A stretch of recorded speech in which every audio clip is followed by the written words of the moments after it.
Yeah, and I think that was the first time the defense also tried to present that, the little girl was suggestive. That happens with these types of cases where you have these littles, and sometimes that's the defense that comes up. Like, well, she was, coming on to me.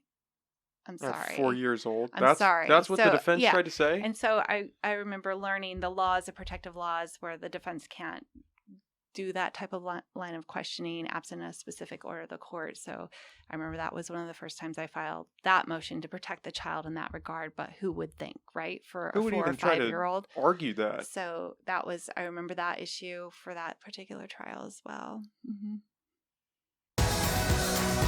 One of the things you hear, and I'm sure it's very infrequent that this occurs, but you hear about in reference to like DAs is it's all about the numbers, right? So you never take a case that you can't win because you want to get your prosecution rate high and things like that. Does that actually occur? I'm not saying that it occurs in your department or anything like that, but have you heard stories of that actually occurring, or is it hard to swallow that knowing that does occur? Yeah, it is hard to swallow that, and I've heard of stories of that occurring. And when I hear that, I always think I couldn't have done that. I probably would have changed my career early on if that's what it was about. And it's only now doing running, for DA that I've had that question presented to me, like, oh, what's your trial record? And it's like, oh wow, okay, I did not keep trial, because to me it's like it's That's a a good sign. Hearing win. you say that is a good sign. Yeah, it's like I'm successful if I've presented all the admissible evidence. I've supported the victims and survivors. I've applied the evidence, the facts to the law, made a good argument to the jurors. Now it's in their hands, and so to me that's a successful prosecution. And and justice isn't based on number of convictions by any means. I think that if I were a prosecutor who didn't sustain convictions, then I would have to begin to wonder if I was in the right profession, but yeah, so I didn't keep, personally didn't keep, records of all of my wins, but I do recall, the one time that, a judge came back and didn't find, and it was a juvenile case and it was a child molest case. And that was really tragic because I really believed the little girl who had made a very good disclosure to her mom early on, and just basically adults failed her throughout. And so that I recall that very, very well. And but yeah, it's not about the numbers in my mind. But I think it's, you have to be kind of aware of if you're consistently losing. Yeah, that's kind of a warning sign, right? If you're not winning there any might be cases, a problem, yeah. But yeah, and it's the same. And I don't think you should take cases to trial just because, oh, this is a slam dunk and I'm going to get a win. I mean, I think that would be unethical, frankly. With that little girl, was that the case was tossed out by the judge? What was? Well, it was a little girl who her mom struggled with her own addiction issues, and the mom had taken the little girl over to a house, and the mom was, I don't know what she was doing, whatever her business she had at that particular house. There was also a teenage boy, older teenager. I think he was about 17. And he had spent time with the little girl who was about 4 or 5.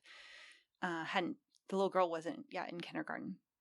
And so after being at the house, the little girl told her mom that bad things had happened. And the mom didn't take any action, didn't, make a report to law enforcement. She didn't question anyone or anything. And that was, early in the summer, like May, June-ish. And so a few months passed, and then the mom had to take her daughter for a well child checkup so she could go into kindergarten. And at the well child checkup, the mom asked the doctor to take a look to see if there had been, and she used very crass language, and the doctor had made note of it in her notes. And And the doctor wasn't, a specially trained sexual assault examiner or anything along those lines. And, from her perspective, things appeared normal. No indication of abuse, which would be completely consistent with what had happened with the child. We wouldn't expect to see anything. And so the doctor who had recently come to California from out of state, and I don't recall at the top of my head where she had previously practiced, wasn't aware of the mandated reporting laws that we had in California. And she didn't report it. She should have, based on what the mom had told her. And so a number of months passed again with no action taking place. And the little girl made a disclosure at school close in time to Christmas. And it was I think just before the winter break. And but thankfully that teacher's aide knew the mandated reporter laws, and a report was made, and that ultimately triggered the law enforcement investigation. The little girl was brought to the Child Abuse Services team forensic interviewing office, and she was interviewed, and she gave a really detailed statement of what had happened to her in the teenage boy's room. And she also gave detail, and what I remember her sharing was that she knew where he kept his, and I think she called it man jelly.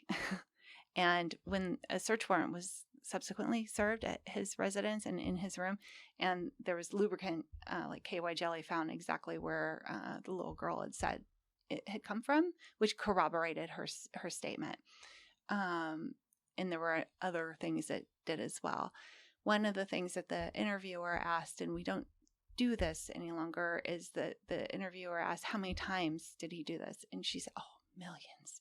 Because in her mind, it was that, because he, without traumatic. giving you too much detail, but yeah, it was more than once, and a lot more than once, because of what was happening to her. And the court found that statement in particular wasn't credible, and ultimately found that there wasn't enough evidence, to prove the charge beyond a reasonable doubt. I remember during when the little girl was testifying and talking about what had happened to her and describing, and when she meant to say penis, she said peanut, and her mom was in the audience and started laughing. And I remember keeping a smile on my face as I'm directing towards the little girl and walking backwards and leaning down to the mom and having to admonish her based on her behavior as her little girl's testifying about the sexual abuse that she endured. Yeah. So I remember that because the court didn't find that it was proven beyond a reasonable doubt. And primarily based on those two things, that was enough. Yeah, and I think that if the if the adults in her life had acted in a protective manner, that I think the results would have been different. And because the investigation would have been much earlier in time, there probably would have been findings. And because of the passage of time and the healing of the body, you wouldn't expect to find necessarily any evidence. Yeah. So so it's just, so I remember that. But I've had a lot of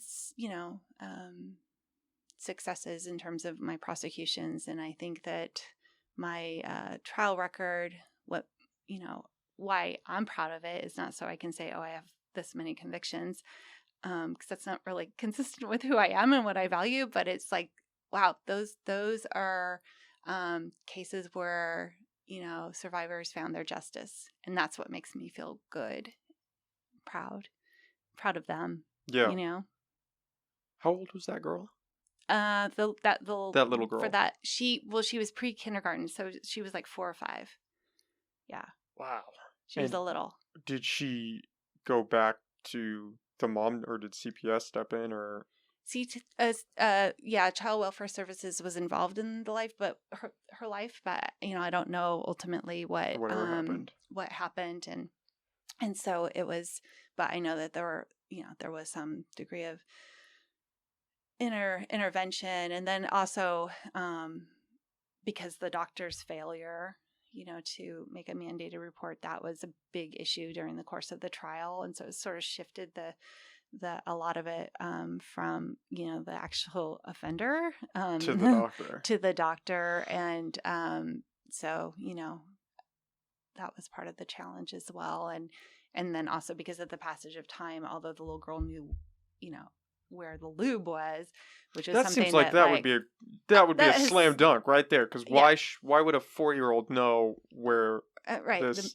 and I remember she called it the man jelly but she but the layout of some of the things, he had changed some of the things in his room, like there was something about TV, and I just don't remember, like he had a TV and then no longer had the TV or something, but it was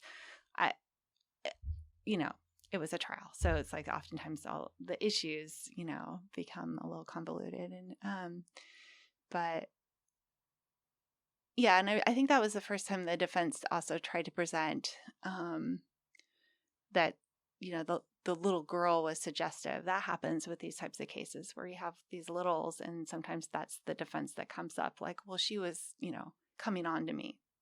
I'm sorry. At 4 years old. I'm sorry. That's what the defense tried to say? And so I remember learning the laws, the protective laws, where the defense can't do that type of line of questioning absent a specific order of the court. So I remember that was one of the first times I filed that motion to protect the child in that regard. But who would think, right? For a 4 or 5-year-old. Argue that. So I remember that issue for that particular trial as well. Mm-hmm.